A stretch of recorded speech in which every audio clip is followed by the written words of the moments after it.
17 শতকে এই আন্দোলন শুরু হয়।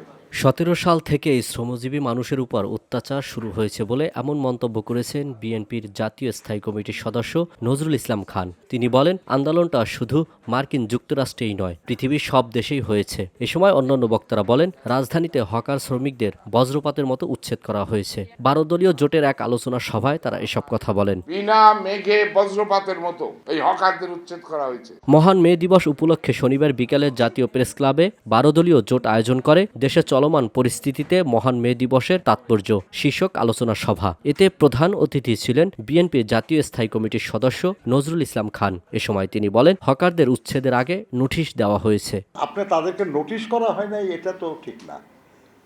বহুবার নোটিশ করা হয়েছে, লিখিত নোটিশ, পত্রিকায় আসছে, বক্তৃতা হয়েছে।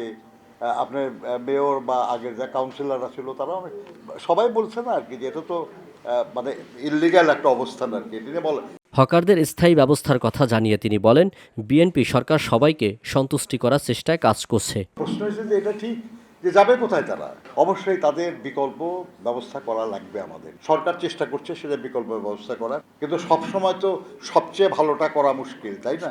কিন্তু যদি এটা ভালো রূপান্তর করা যায় তাহলেই আমরা খুশি থাকার কথা আর কি। চেষ্টা করতে হবে সবাইকে সন্তুষ্ট করার, সেই চেষ্টা হচ্ছে, সে নিয়ে কাজ করতেছি আমরা আর কি। আলোচনা সভায় অন্যান্য বক্তারা বলেন, বিএনপির আন্দোলনের সঙ্গে হকারদের বিরাট একটা অবদান রয়েছে।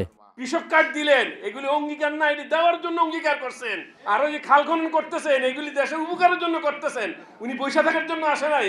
আই হ্যাভ এ প্ল্যানের মধ্যে ভেরি ভেরি ডেসক্রিপেবল মোর এক্সপ্লেনেশন। প্রধানমন্ত্রী তাদেরকে পুনর্বাসনের কথা বলেছেন। আমি তাকে অভিনন্দন জানাই তার এই উপলব্ধির জন্যে। যারা কাজ করবে তাদের মনে শান্তি না থাকলে দেশের উন্নয়ন হবে না। তাই শ্রমিকদের সন্তুষ্টি রাখার পাশাপাশি তাদের প্রতি সহানুভূতিশীল হওয়ার আহ্বান জানান বক্তারা। সেই প্ল্যানের মধ্যে আমরা নাই নাম কাটা। আল আমিন এম তাওহিদ, VOD বাংলা, ঢাকা।